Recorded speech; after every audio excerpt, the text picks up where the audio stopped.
As millions of people leave Gauteng, head towards the coastal provinces, the city of eThekwini has had to close 11 beaches because of high levels of E.coli in the water. In other words, more sewage has been pumped into rivers that flow into the sea around these beaches. It's been a problem in eThekwini for a little while. Zwakele Mncwango is the ActionSA KwaZulu-Natal chair and the KZN premier candidate for next year's elections. Zwakele, good afternoon to you. What do you think caused this problem? Why is there more sewage in the water around these beaches? Good afternoon to you and good afternoon to the viewers. Look, I think the fact of the matter is that eThekwini have failed to fix infrastructure. I think one must remind the viewers that we are currently in court with eThekwini trying to force them to fix the sewer infrastructure.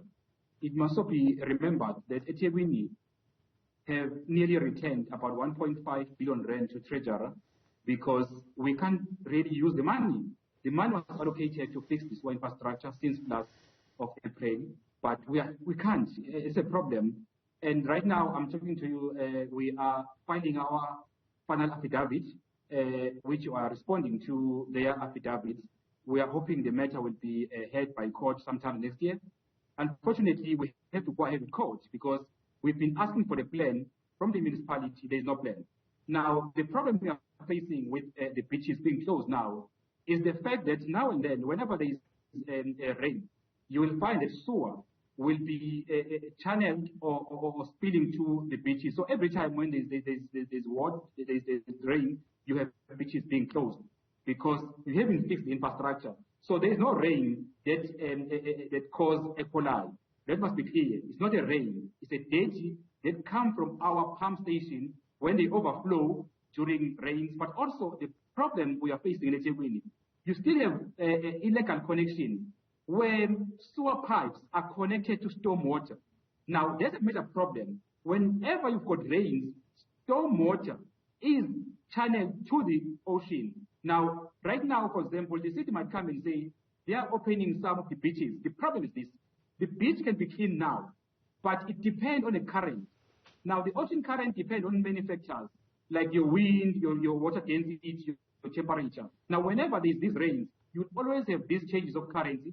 Then the water need to be tested more frequently. But unfortunately, as much as we want to see tourism in eThekwini, but we can't do what the city is doing, being negligent and lie to the public. We must be honest and say our infrastructure is not yet ready to deal with the issue of E.coli in our beaches. For example, Steve, you've got about 277 pump stations and about 27 treatment plants. And these treatment plants, only one is new. Now you ask yourself, you've got a population which is increasing in this city, but we haven't built infrastructure to accommodate this urbanization in our municipality. That's a major problem. Instead of finding a solution, Steve, you see, for example, they channel money towards Umngeni because the city is unable to fix infrastructure. Now you ask Umngeni to come on board and assist in fixing infrastructure for sewer. At the same time, not long ago, 2 days ago, the city invited 2 or 3 individuals. They call themselves as a support team. You invite the former city manager, Sipho Chole. You invite someone who was Herikwala. And you also invite Maxwell, who's from Ogu, who was an Ogu Service Authority executive. Now, in Ogu, you have a challenge of sewer infrastructure. You have a challenge of water infrastructure. It's the most stricken region in the province. Then you call that person, you are saying they must come and assist you. Now, there's a confusion here. Who must fix this infrastructure? Is this a new team or Umngeni? Because you give an Umngeni budget to help you as a city because you're unable to do so. Now you are inviting new individuals, 3 individuals to assist you. There's so much confusion, even officials. They don't know who to report to. Okay. So those are the things that are, I think, the challenge. But also I must say, Steve, you can't fix the issue of beaches and E.coli. I can make an example, Steve. Currently, some of the beaches are open. You've got beaches with low E.coli, which are good for today. But if you look at Umngeni River, it's the biggest river in eThekwini. You've got one of the points in Umngeni River, the test that was done 2 days ago. The E.coli is sitting at about 2 million counts per 100 mil. 2 million. Then you've got another point in the same river with 17,500 counts of 100. Then you've got another one with 15,000. Then you ask yourself, where this river goes, it goes to the beaches. Now, if the test by the municipality on these rivers shows such a high E.coli, how do you expect the sea to be clean? So there's no way you can have clean beaches still. Sure. So, Zwakele, I mean, you say, and I mean, there's many things that you've said, but one of the important parts is that we know there's broken infrastructure in eThekwini. We know the city of eThekwini will say that was from the flooding last year. But they have money to fix it, and they're returning that money to the National Treasury. Do they not have the right people with the right skills to fix it so they can spend that money properly? To be honest with you, I think our municipality have no leadership. We are leaderless. As I'm saying to you, for example, remember when the money was returned to National Treasury, the ANC was blaming the EFF, saying it's the EFF responsible for infrastructure, and the ANC was blaming, the EFF was blaming the ANC and the municipal manager.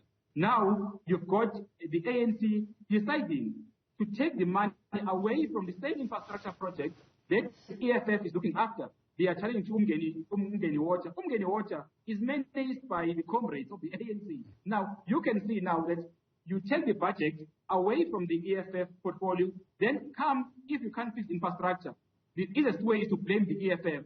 So we are saying we can't play this game of blaming each other. We need solutions. As I'm telling you, Stephen, right now, we are in court, and the judge asked the state to give us a plan on how they want to fix infrastructure, because they asked the mediation from us. We agreed to meet with them, but they failed to give us the plan, because initially they were saying they've got a plan, they've got no money. When we meet with them, they received money, then there was no plan. But we said, but from all this time you were saying you've got a plan, no money. Now treasurer have given you money. Now you are saying you are busy with a plan. So the judge said they must give us a plan. I can tell you today, we are now doing our final replying affidavits to their affidavits, but still no plan. Now the question is, what Mncwango will be doing if as a city you've got no plan? Now you invite these so-called experts. But I must say also, Stephen, why I'm saying there's a confusion. You invite support staff, and none of these support staff are actually engineers when it comes to sewer and water treatment plants. Now, what's the point? You're just inviting individuals just because they've been former, once they actually failed a city manager, because he was a city manager at eThekwini, where these challenges, even himself as former city manager, he failed even to build one treatment plant to deal with the issue of urbanization, a new project, and now we've got so many sewer lines connected to storm drainage, and then you will never fix the E.coli at our beaches up until, Steve, you fix the infrastructure. Zwakele, thank you. Zwakele Mncwango is the ActionSA KwaZulu-Natal chairperson.